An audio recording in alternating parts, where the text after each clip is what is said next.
Hey everybody, it's LavenderTowne, and it's become a bit of a tradition on this channel, especially around October, to turn things that are cute and nostalgic into terrifying monsters. So today I'm going to be turning some cute cartoon characters into absolute terrors, and I have a bit of a rule set to go along with this. I want to make sure to use the actual narrative of their show or movie so that it feels consistent, and I want to try and stick to the same rough design so it doesn't feel like I'm going too off books. Other than that, it's completely up to me to see how terrifying I can make these formerly cute characters. First up, I wanted to take a crack at Star from Star vs. the Forces of Evil. Now, I haven't seen tons and tons of episodes of this show, but I remember when it came out, I was really interested in the fact that this character is sort of like an interdimensional creature, and it immediately got me thinking about turning her into this semi-Lovecraftian demon who looks human, but something about her is just not quite right.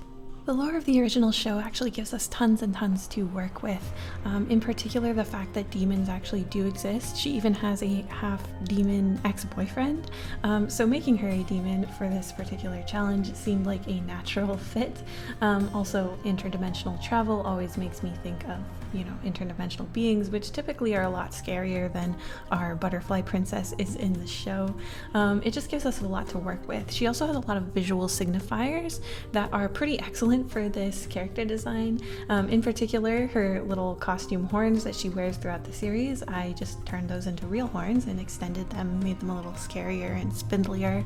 And she also has this wand, which is a cute little Sailor Moon style, like star magical girl wand.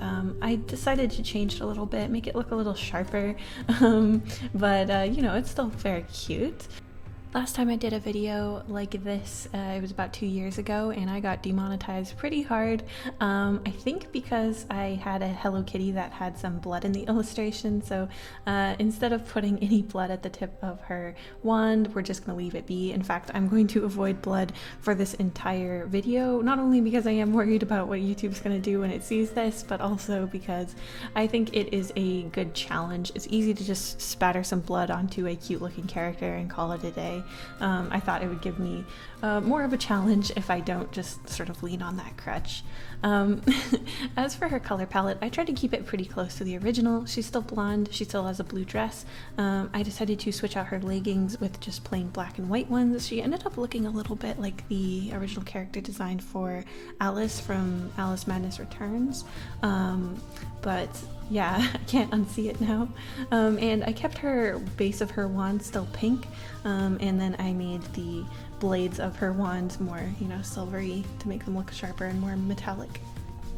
So my pitch for the horror movie version of Star vs. the Forces of Evil is basically that Star is the force of evil.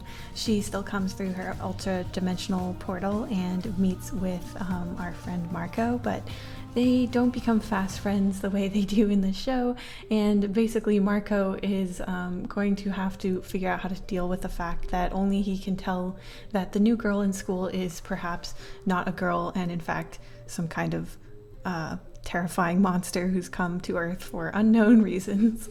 I think honestly I would watch it. I don't think Disney is gonna appreciate my pitch though.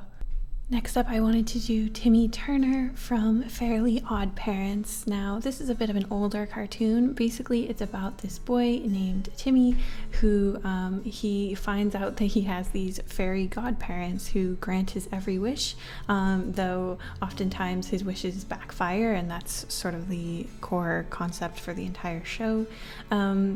And I immediately got to thinking about godparents and the fact that a godparent is typically only brought into the picture if you've lost your original parents. They're basically like if you want to assign your kids to go to a family friend rather than a relative, or maybe you don't have any other relatives, in the case that you die before your kid is done growing up.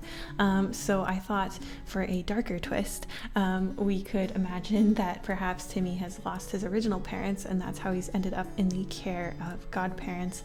And I'm sort of reversing the roles where the parents that only Timmy can see and hear are his original parents, because they are ghosts who are speaking to him from beyond the grave, and he is basically tormented by the presence of his long dead parents while he's trying to adjust back into normal life.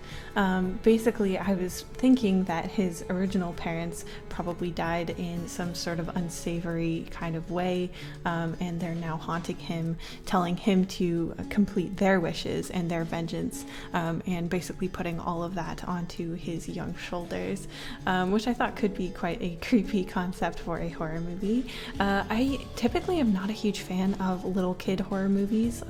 I don't find children to be necessarily scary, so anytime a horror movie tries to spook me out by putting a little kid at the end of the hallway and saying weird stuff, I'm just like, that kid is like 30 pounds, like worst comes to worst, I could just like pick him up, you know. But I like this idea of a sort of sympathetic approach to it, rather than a necessarily like he's evil or something's wrong with him, but it's rather this oppressive force of his parents' spirits who are compelling him to do bad things on their behalf, basically out of the love that he had for them, and it's like tormenting him. And I think that could be sort of interesting, like psychological horror.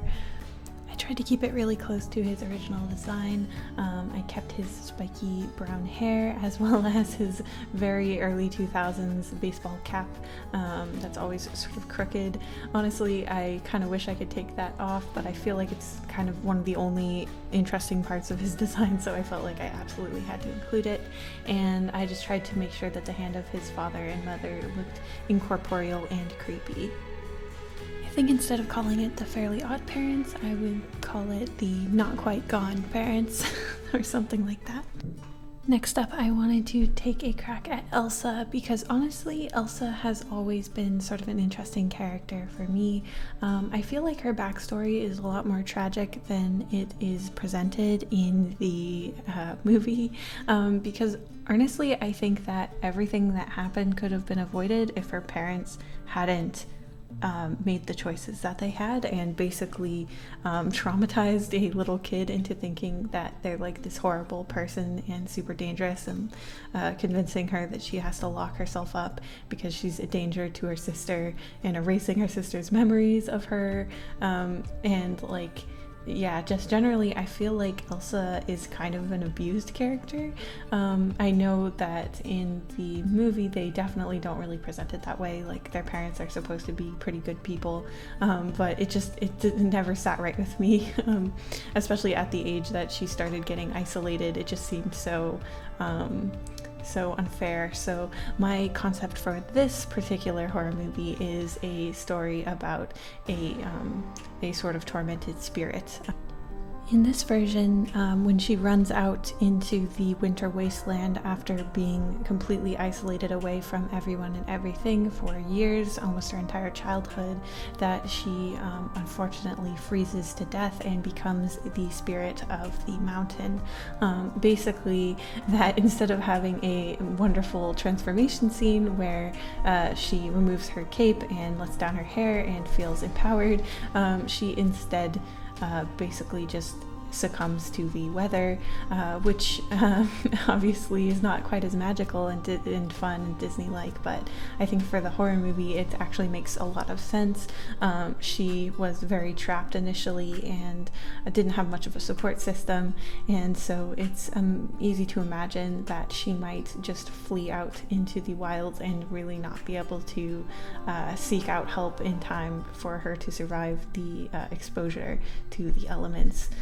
So I put her fingers, her hands, and her like nose and ears as looking sort of blackened by frostbite. I also put these little keys, this keyhole in her eye, because that's basically all she got to see as she grew up. And basically I just want her to be sort of this like sympathetic ghost character. I really am interested in movies that have like sympathetic ghosts who have their own stories and their own reasons for haunting the places that they do. As many of you probably know, Elsa was originally supposed to be the villain of the story Frozen, and they ended up changing it. Interestingly, when she was designed as a villain, her hair was always darker, like a dark blue or black, and then she became blonde as she became more good, which I have to give you some side eye about that, Disney. But I didn't really want to make her evil for this. I feel like a ghost who haunts the mountains and maybe doesn't even intentionally cause harm is sort of more fitting for the character that she ended up being. So here are all of the horror movie cartoon characters that I created in this video. I hope you enjoyed it. I hope you're having a very spooky October, and I hope you have a good week. I'll see you in the next one. Thank you so much to my patrons, including Azariah Clausel, Frenchy Fru, Snoodles, Alcapa, Winkus Wonkus, Jacqueline, Blue, Zero Expectations, Wulu Luna, Lily Allure, Hazel Tiffia, Elizabeth Ward, The Expressive Poker Face, Morrissey Axolotl, Big McLarge Huge, Chris Draws, Subaki, Gideona Davis, Yume Lily, John Muscat, Snow White, The Becky, Liliana Hammond, Nyala Lily, Angel File, Q Musgrove, Nicole Ludwak, Nicolette Queen, Rainwater Pearls, Ice Cream Pal, Best Kaiju, Lion, Storm Scribbles, Tom David Johansson, Yvonne Rodriguez, Ilaria Louie, Nora Cornelison, Joseph Copel, Colin Lariano, Rachel Singh, Dr. Casket, You Boy ST, JJ Jade, and of course, Lib Lib Lib.